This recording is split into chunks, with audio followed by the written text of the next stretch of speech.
Good morning. It's Ayya Vimala, and today is Friday, January 29, and here in northern Illinois, not California, it is a beautiful, beautiful sunny day. The snow is just bright and sharp, and we're at about 21 degrees, so we're warmer than yesterday. We're into our really cold winter months, but it's beautiful. So, it's Friday. We've gone through almost another week and into a weekend. So, how are you doing? How do you feel your practice is going in this time of uncertainty and isolation, or kind of semi-isolation for a lot of you?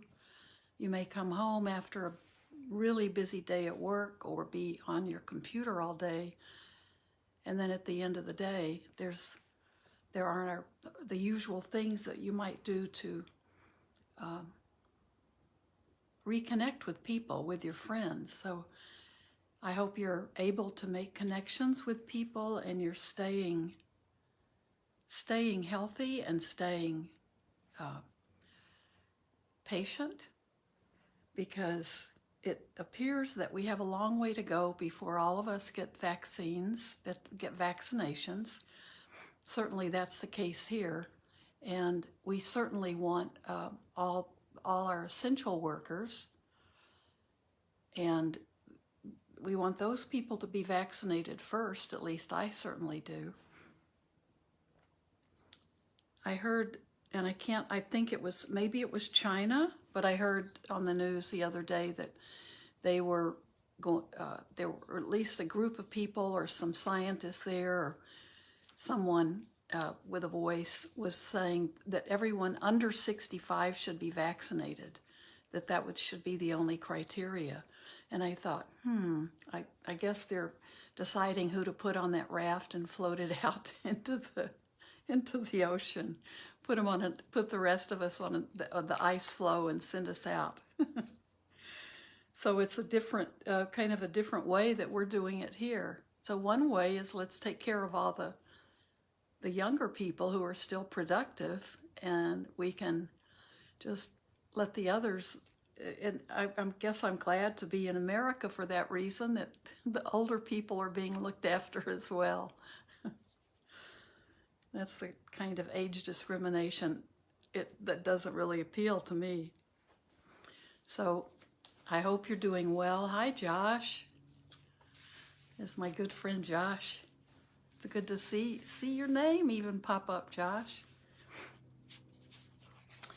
I read yesterday from Ajahn Sumedho's book, The Way It Is, and I'd like to read just a few pages from the same book. So, remember yesterday we were talking about his book, or I was talking about it, and it was the way it is. He talked about the way it is and how we should all have that. I was thinking that'd be a good t-shirt, or making something that I just hang from my computer. Hang that phrase, this is the way it is. So here's another chapter, a few chapters later, and I'd like to read this because I think and this is accepting the way things are. So first he told us we need to live with that all the time. Realizing that things the way they are, this is how it is right now, this is it. And let's see, the way it is. And he said that was something. There's a wonderful, well, he isn't living these days, but Buddhadasa Bhikkhu is another Thai monk who's an amazing teacher. And that's what Buddhadasa Bhikkhu said. A skillful reflection is, this is the way it is. And he also said, if there was to be a useful inscription to put on a medallion around your neck, it would be, this is the way it is. This reflection helps us to contemplate wherever we happen to be, whatever time and place, good or bad, this is the way it is.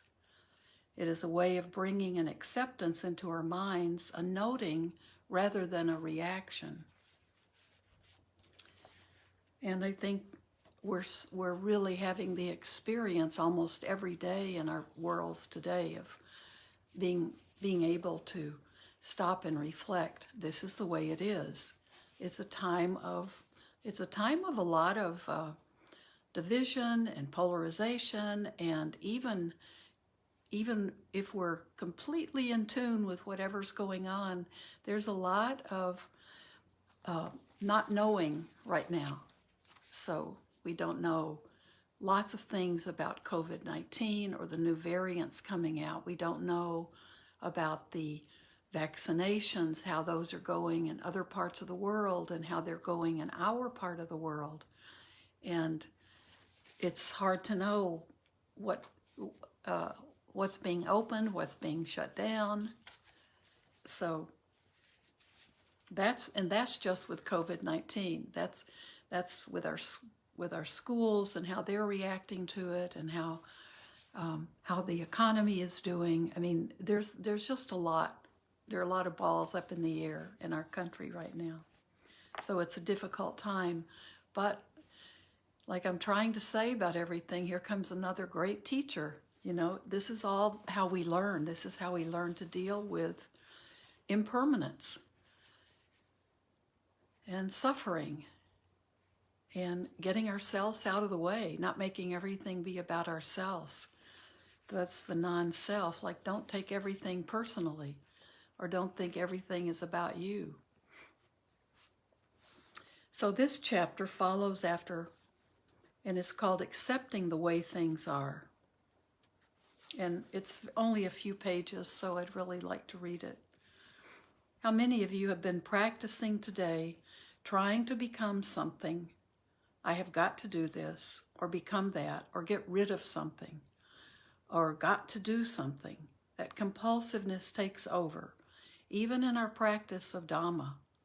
This is the way it is, isn't a fatalistic attitude of not caring or being indifferent, but it is a real openness to the way things have to be at this moment. For example, right now, at this moment, this is the way it is, and it can't be any other way at this moment.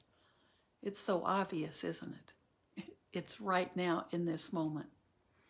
Right now, no matter whether you are feeling high or low or indifferent, happy or depressed, enlightened or totally deluded, half enlightened, half deluded, three quarters deluded, 1/4 enlightened, hopeful or despairing.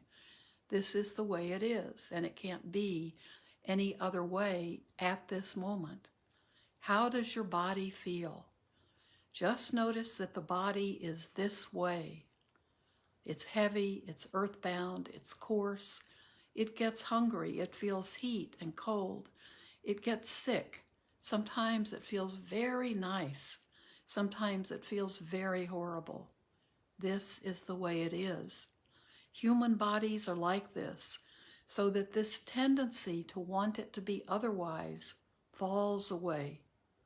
It doesn't mean we can't try to make things better, but we do so from understanding and wisdom rather than from ignorant desire.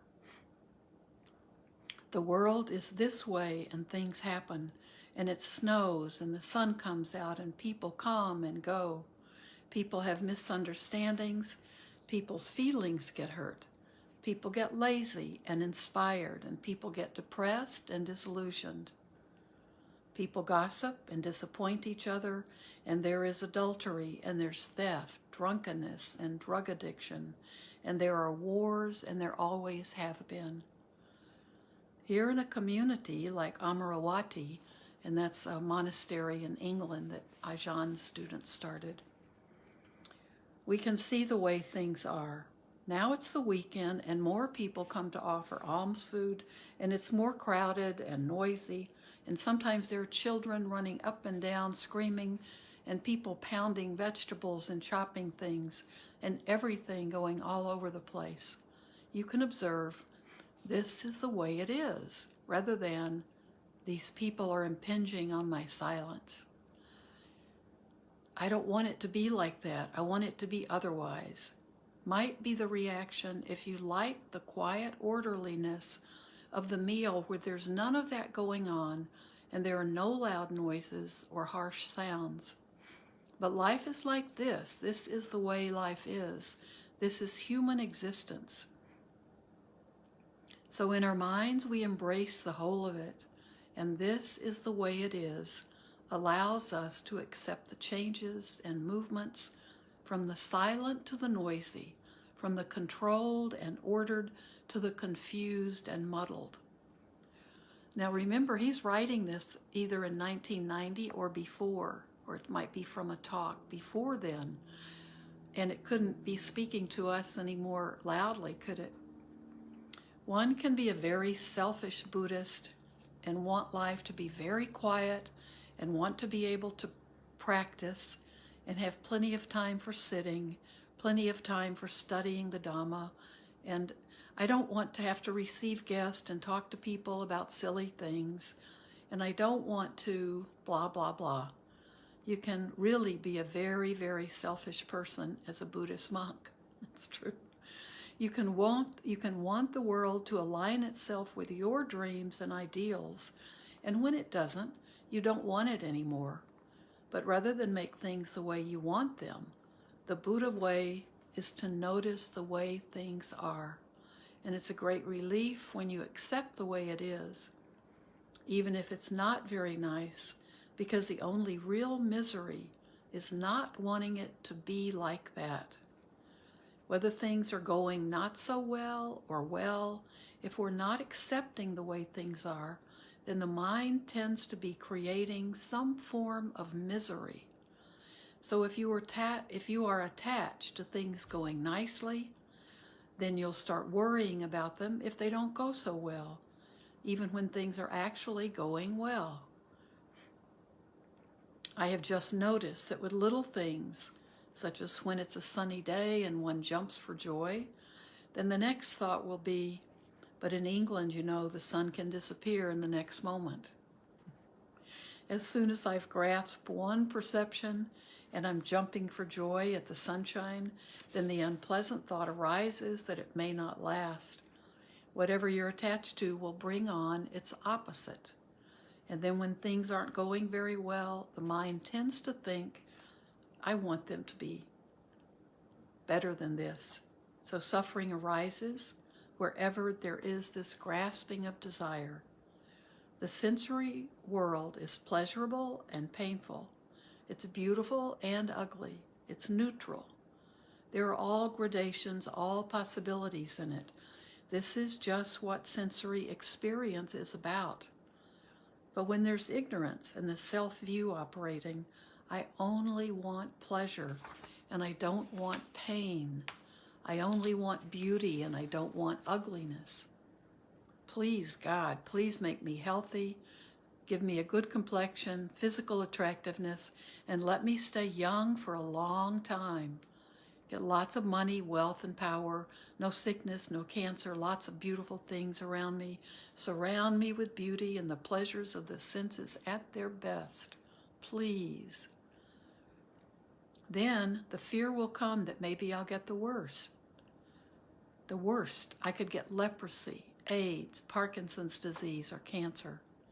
I might be rejected and despised and humiliated and left alone, out in the cold, hungry, sick, and in danger, with the wolves howling and the wind blowing.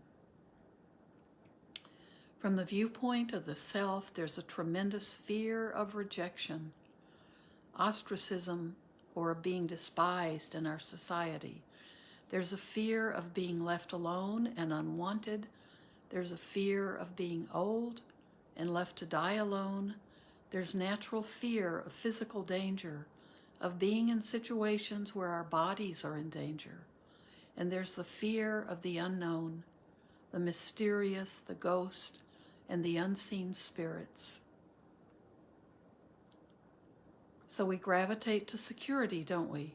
Cozy little places with electricity, central heating, insurance, and guarantees on everything, rates paid and legal contracts.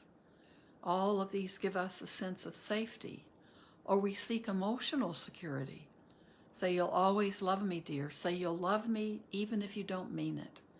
Make everything safe and secure. And in that demand, there's always going to be anxiety because of the grasping or desire, the grasping at desire.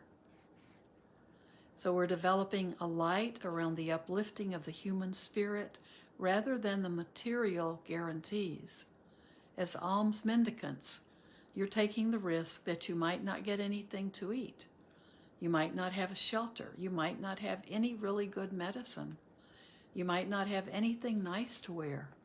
People are very generous, but as mendicants, and here he's talking to a group of monks and nuns, but as mendicants, we don't take it for granted, assuming that we deserve it. We are grateful for whatever is offered and cultivate the attitude of wanting and needing little.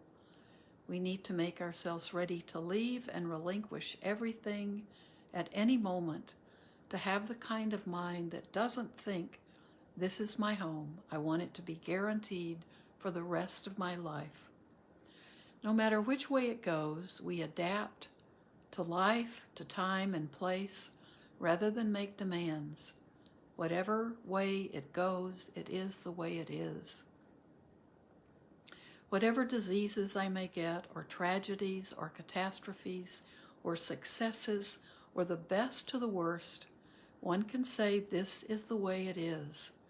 And in that there is acceptance and non-anger, non-greed, and the ability to cope with life as it's happening. We are not here to become anything or to get rid of anything, to change anything or to make anything for ourselves or to demand anything, but to awaken more and more, to reflect, observe, and know the Dhamma. Don't worry that it might change for the worse. Whatever way it changes, we have the wisdom to adapt to it. And that I can see is the real fearlessness of the alms mendicant life. We can adapt. We can wisely learn from all conditions because this lifespan is not a real home. This lifespan is a transition we're involved in. This is a journey through the sensory realm, and there are no nests, no homes, no abiding in this sensory realm. It's all very impermanent, subject to disruption and change at any moment. That is its nature. That's the way it is. There is nothing depressing about that if you no longer make the demand for security in it. The reality of existence is that there isn't any home here. So the homeless life, the going forth into mendicancy, is what they call a heavenly messenger, because the religious spirit is no longer sharing the delusions of the worldly mind, which is very determined to have a material home and security. You have the trust in Buddha, Dhamma, Sangha, and the teaching and the opportunities as mendicants and meditators for the insight and understanding to free the mind from the anxieties that come from the attachment to the sensory realm as a home. The idea of owning and hanging on to things is the illusion of the worldly life. The view of the self sends forth all these delusions in which we have to protect ourselves all the time. We're always endangered. There's always something to be worried about, something to be frightened of. But when that illusion is punctured with wisdom, then there is fearlessness. We see this is a journey, a transition from the sensory realm, and we are willing to learn that lesson and all of the lessons it teaches us, no matter what they might be. So, I like this chapter. In the chapter, he often speaks about this is basically a monastic. This is a monastic life, but I know we can all see this is the life we're all. If we're students of the Buddha's teachings, we're all wanting. We may not want to be someone living on alms or a mendicant. We may not want to live in a monastery or be even a Western monk or nun. But we all are aiming for this. We're all aiming for this understanding and this wisdom and this insight into how to live our lives from day to day. So I think this is a really good follow-on to that first chapter. Think of this world is all about, this is the sensory realm. That's why we're always aware that this body is so important for us, because all of our senses, our sight and our hearing and our smelling and our taste and our touch, this is what this world is about. And I was laughing at myself because I open up usually with something about the weather, like today's bright and sunny, so it really, it's so wonderful in the middle of the winter. But he's talking about when we get really, if we only want beauty, if we only want bright sunny days, then the fear that can come in is, oh dear, we have a stretch of gray days coming up. And because we always talk about the weather, it seems like everyone in every state, every country says, well, the weather's wonderful right now, but it can change in a few minutes.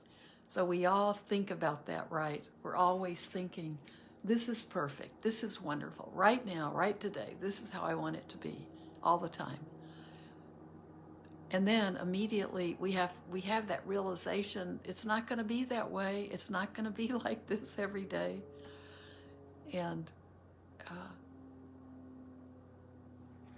this is the Buddha's teachings. This is just really right there. We have to accept right at this moment the way things are. So this is way before COVID, right? When he wrote this, there were lots of other problems.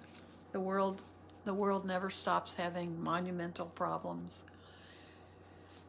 Some of you are too young to remember this, but when the AIDS pandemic was going on in the very early 80s and lasted for so long, it was just totally devastating. And it became very political as well, and it polarized people. So we are not that far away from this being. This is the way it is. So let's see. We have just a little bit of time. I was reading something in an online magazine that I get, and it said something that Eckhart Tolle recently, or he wrote in a book. The author was reading the book, and Eckhart Tolle is a really good teacher. Everything I've ever read from him, it sounds exactly like his take on the Buddhist teachings. So it's very relatable, and he's a great writer. But he's not a Buddhist, so it's pretty remarkable. The thing he said that people should keep the one thing he wanted people to remember to do is the one main thing was to know to come back to their breath whenever they could, whenever they were stressed, whenever they realized they were anxious or worried or stressed, was to come back to their breath, even if it was, just for a few breaths. And I thought, well, we all know that, right? We already know that. I'm sure he said it in a really beautiful way, and if you're a student of Eckhart Tolle's, it's certainly wonderful advice. But that's what we're practicing all the time, isn't it? We come back to the breath. It's our anchor. And this article, Eckhart Tolle was talking about the time to do it. You do it when you're in a situation where you're becoming impatient, or where you're like having to wait in a long line, or having to wait at the doctor's office, or for an appointment, or for someone to show up. Just come back to the breath. And I hope we all know that. If you are a meditator or if you're learning to meditate, the the basic teaching anapanasati is just breath. It's that always coming back to the breath. And it's a beautiful reminder to just in any time of stress. And if we're waiting in a long line, there's usually some stress. You know, I don't have all day to stand in this line. How long am I going to be in this line? Is that somebody cutting into the line? You know, this is stress. This is discontent standing in a long line. And it's the perfect opportunity then to come back to our breath. Even if you're waiting for something to cook on the stove, or the pot's not boiling fast enough, that's a time to come back to the breath. So now we just have a few minutes, but we can all practice together coming back to the breath. And then when I have to leave, you can stay with your breath if you have time. So close your eyes if you can. Just relax in this moment. There's a snowplow outside my door, so I'm sure you'll hear that. Just let it be that background sound we know so well.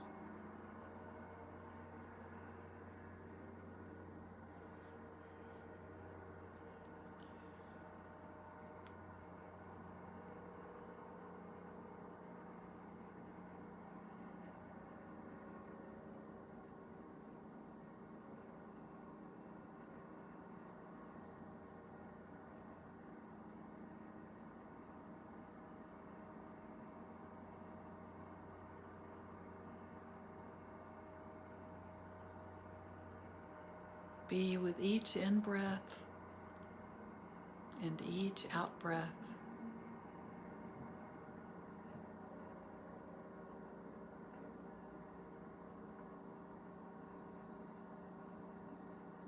And if your focus is with the breath, you'll be able to just let your thoughts come and go, and you don't need to be distracted by them. They're just there. They'll come and they'll pass on. They won't stay there. They won't get stuck in your head.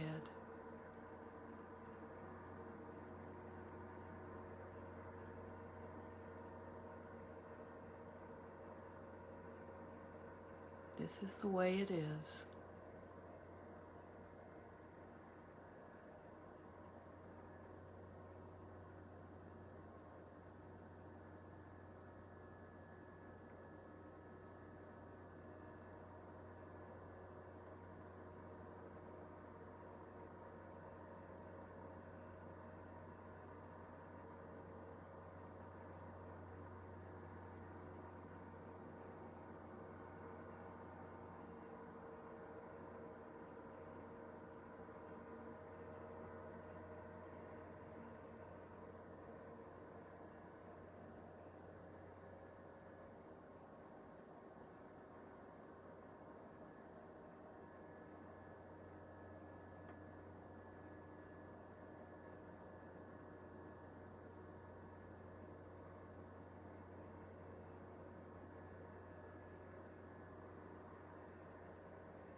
Just stay with your breath. That's all we're doing. Be aware of how that in-breath feels and how the exhale feels.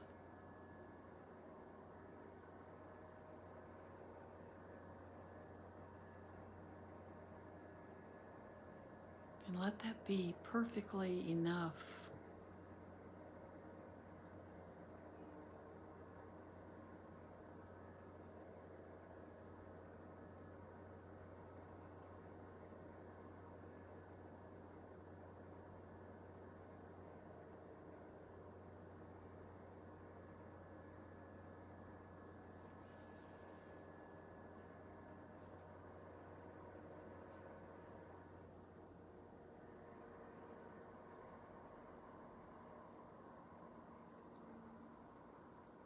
Well, my time is up with you, and I hope you have a lovely weekend. I'll be with you Sunday morning. Find something good to listen to, maybe a teacher to watch over the weekend. And most importantly, find time to just be with your breath and remember this is the way it is. So every moment we can be with that.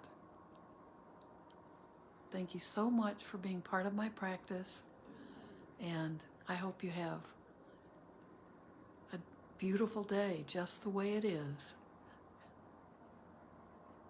Take good care of yourselves and your loved ones.